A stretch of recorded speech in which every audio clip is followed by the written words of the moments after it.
And the man you all came here to see, the former undisputed heavyweight champion of the world, the youngest heavyweight champion in the history of boxing.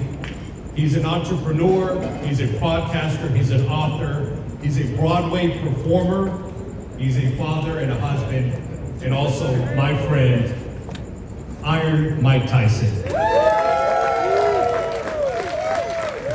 Gentlemen, take it away.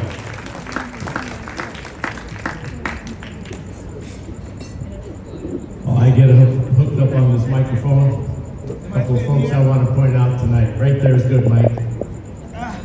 There's two people in this audience who share Mike with the world, and we want to thank them because we know it's an intrusion, we know how hard it is, and we know what it's like because we see it all the time.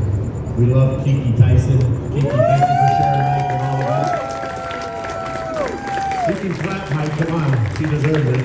Stand up, Mike. Stand up for that Kiki Tyson. There you go. And Mike's son, Amir. Thank you, Amir. Thank you, Kiki.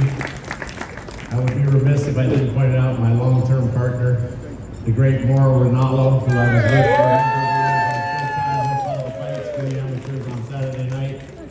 And we have a legend in here, Gene Kilroy, Muhammad Ali's manager.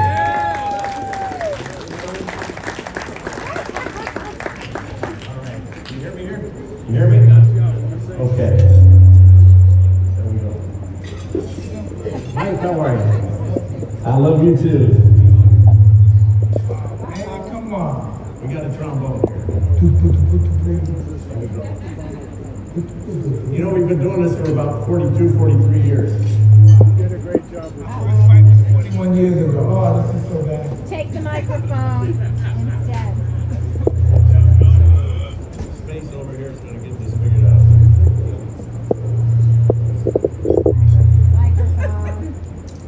That's why there's spring training. That's why there's training camp. You know, you just don't come right out and get it right. Sound room. You ever been in a sound room before? Is that better? Sound room.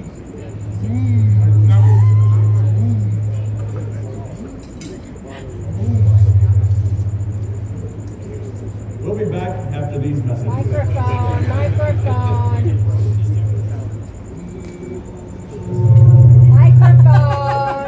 You know, they do this. There's a set of people that do that.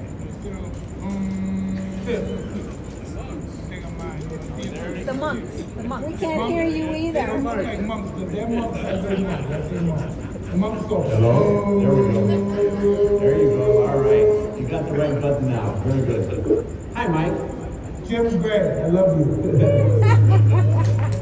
I love you too, Mike. So, Mike, what happened to your hand? Boxing training, gotta be somebody right now. You're still trying to hit people? Periodically, yeah. How about yourself? That happens occasionally too. Are you all right? Yeah, for fine, yeah. We'll figure it out.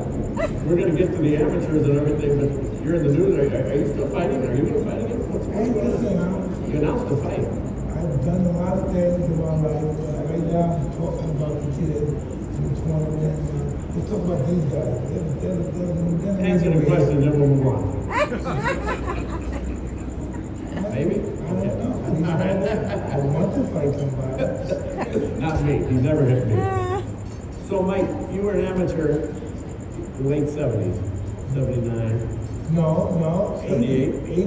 80 was your first amateur. Okay, and you went 48 and 6? No, I was what? 50. Okay, but who's counting? Me? 50 and 6. Okay, so take us back to that point when you first started boxing. What attracted you to the sport, and why did you do it? Okay, I was in a detention center in the Bronx, New York. It's called Sparfield. And we went to the airplane. McCarran Airport, Mary Reid, they fly right over this property.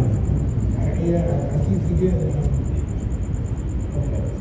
So take us back to that time. So I'm in this detention center, right? Because I'm a criminal at the time. I'm a young scared of robbing everything I get my hands on. And so they get sent to this detention center. I've been there many a time, but this particular time I'm here, I go to the gym and Muhammad Ali comes in. And now for some reason, I don't know why, I never thought about fighting, I thought about stealing my whole life. I said, wow, I want to be like him. Because everybody applauded him and was praised as whoa. And then a couple of months later, I go upstate New York and I meet this guy named Customato, because this gentleman Bobby Stewart that was one of the guards in the detention center was training me.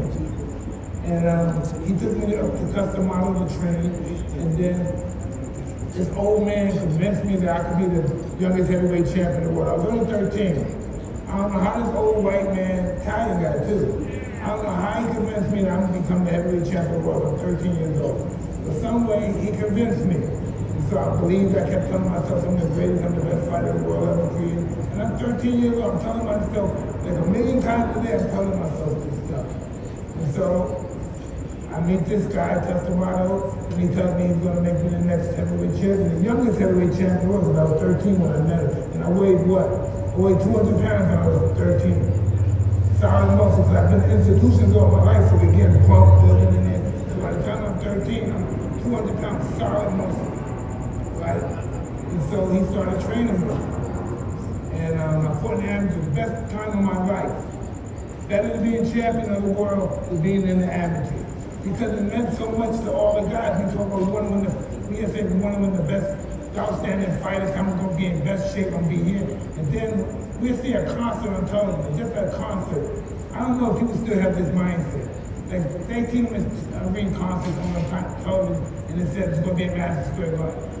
In my time, like 1983, 85, the only thing we said, who I'm going to be, I'm going to be ripped, I'm going to be in shape. That's all we thought about was getting in shape. That's all, I want to fight, get in shape. Win the most outstanding fighters. That's all that was on our mind. That's all that we lived for. And then one day we'll be champions of the world. And we don't have that energy anymore because we're getting ready to get expelled from the Olympics. So that means that we're not advertising material. They don't want to see us anymore. And I don't want that to happen because I don't think that's right. I think kids should be able to feel the experience I felt when I was an amateur. I come from a household, and most of the kids that came with the amateurs that went on these trips all over the world was in the same predicament. I would open my refrigerator and there'd be nothing but an apple in there, or somebody that might be a soda in there. And this gave us the chance to go all over the world, learn different languages, meet different people, become better people. And that's really why I think the amateurs is so important, because we had a chance to go all over the world. Once Roberto Duran, my idol, the reason why I started fighting, he heard that I was doing this, and he said, I have a team, can I have my team box your team? I said, I haven't developed a team yet. But once I do, the team, once they develop enough and experience enough, we're going to fight other countries. They'll be like MTI versus the world, like they used to do with the USA. USA versus the world, it'll be Mike Tyson Invitational or MTI versus the world. And that's what I want to get for the kids to go all over the world, experience the world, become better people than they would normally be if they stayed here for the rest of their life and never leave the world.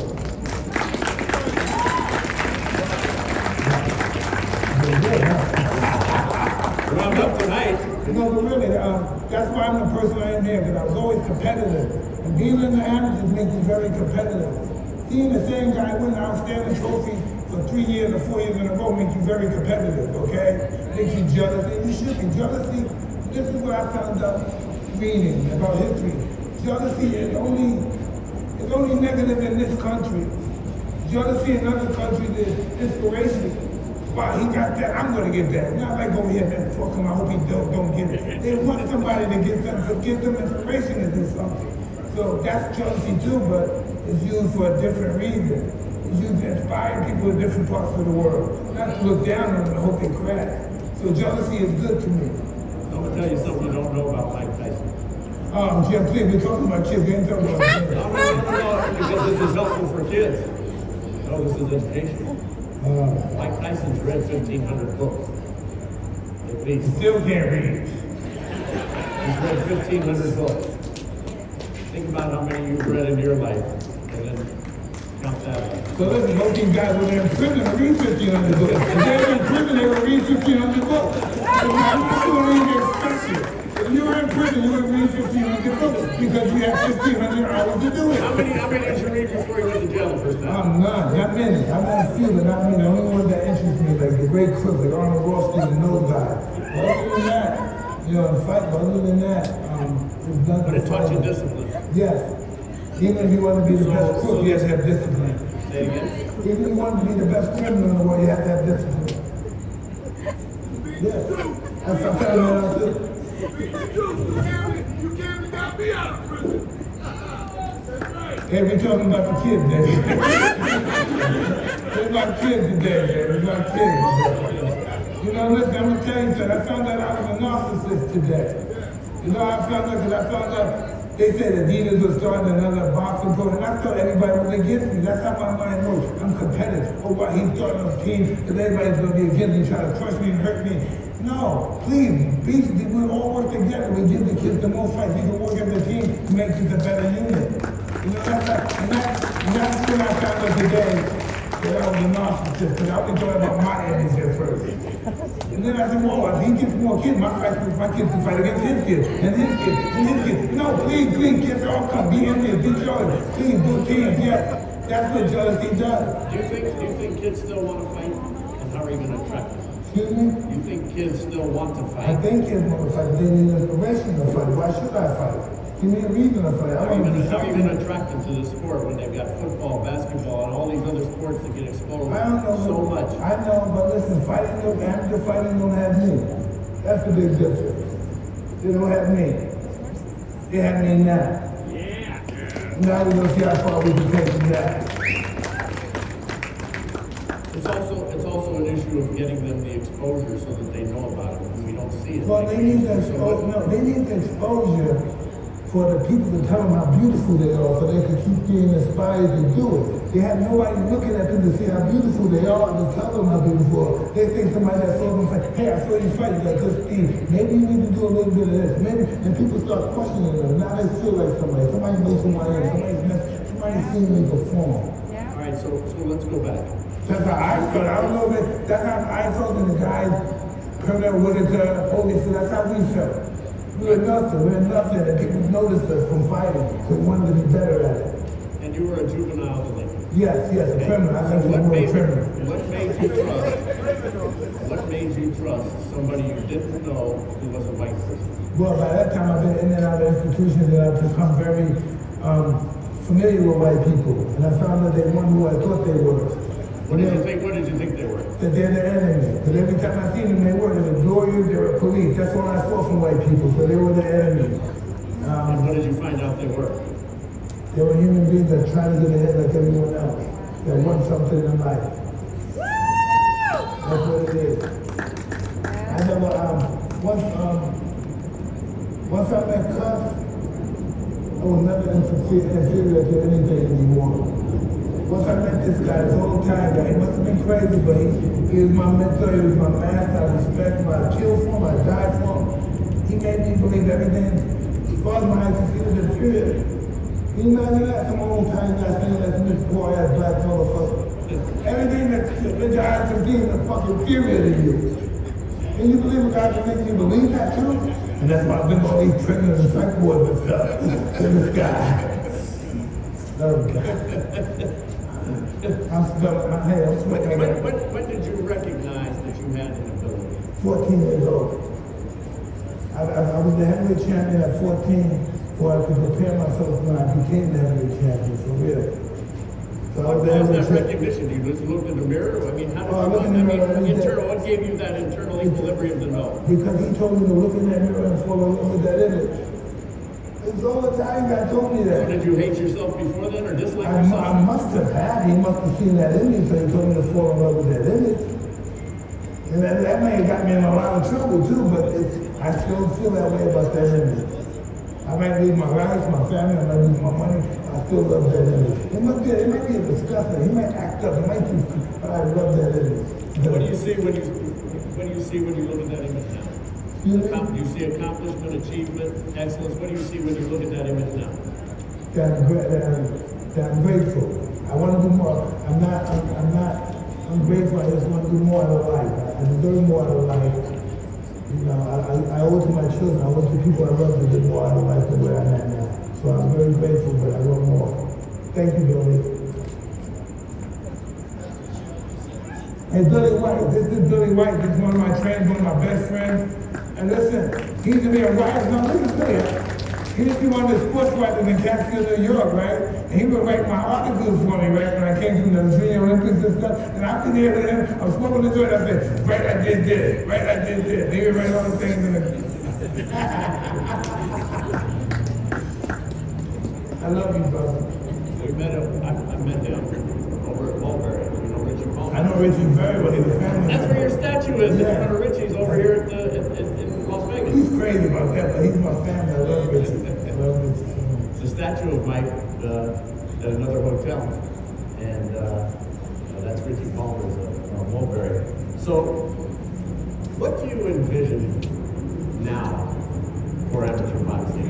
I envision this. Amateur boxing is looking forward to go to the next tournament. Like I was. We was at the highest state fair. Now we have the National Golden Glove National. Now the 26th, we can go up to the what they call those games again? The spirits games. You know, like it's this thing that, it's like the Olympics, it's like there's a wrestling, I forgot the name they call that. But we get tournament after tournament, that's how we become better. And you got to revive the Golden Gloves? 100%. 100%. You have to do something. You know why? This is the only reason why UFC is very successful. Because they turn their organization into entertainment. When you go to UFC, you see fights might get knocked out. In the intermission, there's a party. Have you ever noticed that? When the intermission in UFC is going on, it's a party. People rocking, the music, everything's going on. In boxing, as soon as somebody loses a fight, the fight's over, it's feeling weird. You know? UFC has a plan. UFC has a strategy. Boxing has a fight occasionally. They have a strategy. They have a long-term strategy that they follow and they plan it out and then they fulfill it. Boxing is chaos. You know what because they really don't know who's making the money.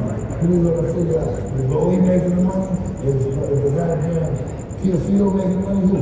Is Shakira, who's making money? They still don't got that figured out yet, who the star is. Can you believe that? UFC knows who the star is. UFC is the star. Yes. Yes. Brand is the star. UFC, yes, that's the star. That's right. But they know who's going to make that brand bigger, too. That's what I'm talking about. These guys, some of these guys are not valuable. The guys that are valuable, they're valued. They do their value, they're fighting conflict. They don't know their value. Somebody must be getting their money before they are. That's the only reason I fight over the fight, because somebody is receiving my money before I get it. So what can you do to inspire these kids and to give them confidence that they want to continue with this sport? Because a lot of the parents have learned that if my kid's going to get hit, I'm going to put a helmet on. Well, there's people do that too. I mean, they're going to play football or they're going to play basketball. You know, they're not going to get into this violence. So I mean, I'm wondering what it is that you can do to attract them and inspire them and give them the confidence to do this sport. I don't want to get technical, but I want to do for children. The children can look forward to this and have fun. But if you look on the damage, you would see boxing is not high on getting hurt and damaged. You see somebody you'd be surprised that amateur boxing, no one's getting hurt. They don't? No, they're not getting hurt like you. Did you get hurt in amateur boxing? Never. What happened? Well, is that because you were great, or is that because people don't get hurt? Listen, anybody can get hurt doing anything. You get hurt playing jacks, anybody can get hurt. Moral help. But about this point, I'd say, back to you, Moral. I'll play Jackson. So Get a splinter or something, scrape your hand on the ground, pick it up the marbles or something. So Mike, you said you wanted to do this in part because you felt that boxing was on the downturn and dying. That's what I thought I wanted to do it for. That's really what I thought. But I want to do it. I want these kids to know how much a good time they're going to have being amateur boxing and traveling all over the place. And still be good fighters in their career. But they're going to have the experience of traveling. Listen, before I was 18 years old, I was a world traveler already. I knew different languages. I knew how to communicate with people. If I didn't know language, I knew enough to communicate with people all over the world. This is something, every year, kids traveling with families. You meet people, you have girlfriends that meet in these countries, you meet things happen. I don't know on, you become a more worldly person. By the time you're 18, you speak different languages, you had girlfriends from this country, you dated this country, you live in life, think about moving here one day. That's the experience you get as a kid. Man, I don't have to live in the earth. I can live here most of the time in my life. You have that choice because you have the experience to choose from that. You go all over the world, and I don't know that I've ever asked this question to tens of thousands of interviews. What's it like to be you? You show up in Congo, they're following you. You go to Libya, and you know they won't leave you alone. You go to China, all of these recently, and we're doing a documentary on Mike that you're going to be able to tune into this summer on Netflix. It's Mike Tyson's life story, 5 parts. Now everybody else has told Mike's story, but in this instance, Mike is finally telling his own story in his words, as opposed to somebody else's interpretation. And he's got a lot to say. I'm scared too. I'm scared. It's very scary. Why? I can't believe I said from the shit I said. Is it what? Just scared, you know, exposing yourself. Are you still vulnerable after everything? Well, you can't get the message across if you're not. You gave, I'm doing this. You're my friend, right? Yes. I say you're my friend, and you're invested in this interview thing, and I'm going to give you everything I got, and you can feel me your friend. No, wait, let's think about it. Like, you into this, you're involved in this. Personally, you're involved, you're my friend. And I don't get into your real, that's what I'm not giving you the front. That's why I was nervous. I want to do it. It's going to be great. It's already on tape. It's just being edited now. You know what I read? I read this. This is funny. This is what told me want to do it. Genghis Khan. Let me hear that. Yes. You read Genghis Khan? He's the biggest pussy in the world when he first started. Pussy. He became the world's greatest conqueror ever. Nobody's ever surpassed him with nothing. 30% of Europe has his sperm. Good job. Yeah, but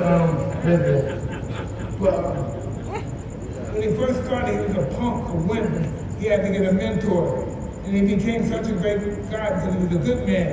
He wasn't a savage. So he became the greatest conqueror ever. He was a little wimp. Somebody took his wife, raped his wife, he killed his family. He became the greatest conqueror. And listen, he wasn't no religion. He had Christians, he had Jews, he had Muslims. He always his influence, his secret service guy. He didn't believe. He believed in the man's quality, not about his religion and no nothing. He didn't even believe in religion. He had all these guys that had different religions running the organization. He was a great world ruler, and I admire him. But to me, Alexander's my guy, but Genghis Khan was the greatest ever. When you come put him on record, he's the baddest thing coming down the pipe. And who is now? Huh? Who is now? Who's comparable? I don't like to say this, but he's the greatest here. There's no one else. Is there anything like that such anymore? In my fantasy, my dreams. So back to the question, what's it like walking around having, the persona that you have, and you've had everything that can happen in a person's life. You've been bitten by a tiger. At the highest of highs. My tiger did not bite me. My rival did. Whatever it was. Okay, you're lying, but whatever it was, I was there that night when that thing ripped your trousers off. Tell them what happened. We get jealous when other people come around and they try like me and tough to scare them. Right? And tell them what happened. Mike, let's not talk about this no more. Oh, the kids that tournament. No, I'm gonna tell them. I gotta tell them. You want to hear about the tournament and the kids? All right. Well, there's inspiration in this. You beat the tiger. This tiger, Mike says, come do an interview. So we get over to this house, and Mike's outside with this tiger lion. I don't know what it is, but it's big. And they're playing, and Mike's kind of playing with this tiger, and you don't play with tigers. It's like, there's certain things you don't play with. Anyway, this thing grabbed at his side of his pants, the bottom part of his pants, and Mike got away. And then he grabbed him on his ass, and it ripped the whole pants off. She gets carried away sometimes. Okay? Tiger back there. So now Mike's running around naked trying to get his pants back from this tiger who won't give his pants back. You know, the tiger won. And so, and there's a camera here and so on and so forth. Mike says, come on outside, let's do the interview. I said, Mike, first of all, I don't interview people who are naked. And second of all, I don't interview people who are with tigers. So come on inside. I'm so happy he's not up here telling my personal life to you guys. Be that as it may, as you've had everything happen, you've gone through hundreds of millions of dollars, you've rebounded, you've been a movie star, you've been everything that can possibly happen. And now everyone worldwide, they don't give you the Heisman, they put their arm around you, they embrace you. How do you receive all of them, knowing that those moments that they have with you are very special to them? Wow. Just like everyone you took a picture with here tonight. They're going to keep that picture. They're going to show that picture. It's going to be on their phone. And it's going to be on their wall. I'm just grateful. I feel like I'm fair. You know, I wish I was cool, man. His passion, that's true too, but I was my witness.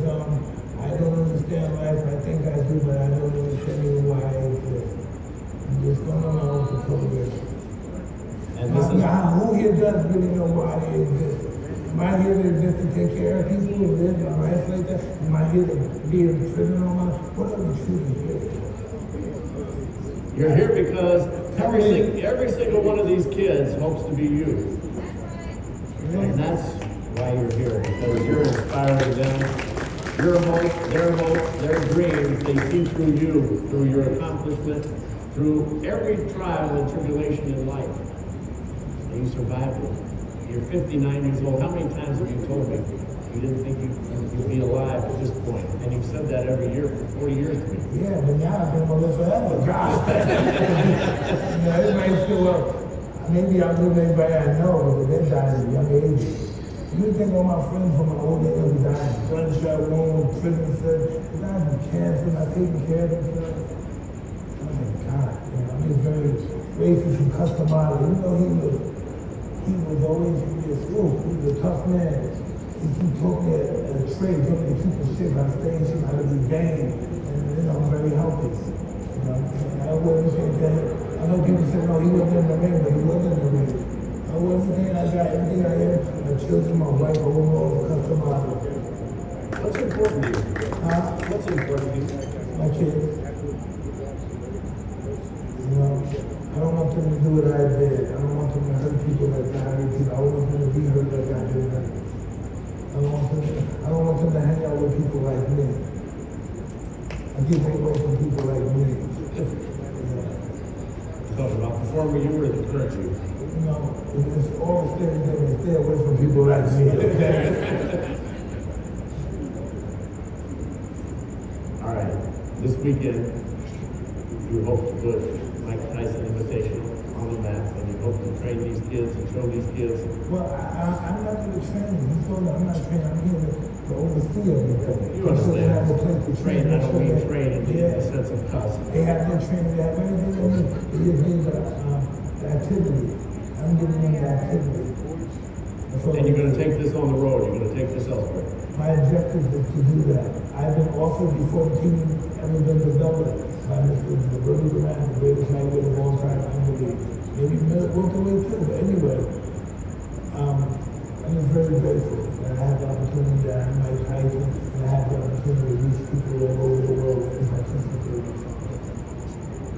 So I've been lucky. I've got to do this probably 350 to 400 times with you. And it's been a blessing in my life. Mike Tyson is one of my best friends. And when I wrote my book, he gave one of the quotes. He said that I became his most trusted friend, and that was the greatest honor that I've had. And thank God for his coattails. He's taken me all over the world. Standing next to him has been a true joy. And this is the most honest athlete and human being that I have met in professional sports in my 50-year career. That's my wife. Let me tell you why. Because he takes his own medicine. And he doesn't hide behind anybody. He takes accountability and responsibility, and He's done some despicable things. He's done some things that he's not proud of. He's done some things that have been damaging. But guess what? He's always stood up and said, that was my fault, I did that. And guess what? He tries to be better tomorrow than he was yesterday. I love you. Thank you for doing this. And let's bring it down. Everybody, please, this is a rare opportunity. Mike does not speak to crowds this small very often. This is a rare treat. So once again, thank you, Mike. Thank you, Jim. You told him not to dress like this. He didn't dress like this. He didn't acting strange looking before he got the tour. We gotta thank Steven. Steven was a great executive at Showtime for all of our boxing shows. Janina cleaned him up. Thank you, Steven. Thank you. Okay. And for the record, I was Mike's attorney for about 10 years. The very first thing I did for Mike was a release because the tiger scratched somebody at a bar. So the tiger did not bite anybody, but it did scratch Was multiple it a tiger people. or a lion? No, it was the tiger. The tiger does scratch, but not bite. So again, thank you very much. Hey, wait a minute. Did you get me when I had to give the lady that $250,000? Yes, that one too. The tiger cost me a lot of money. The tiger cost More a than lot his of money.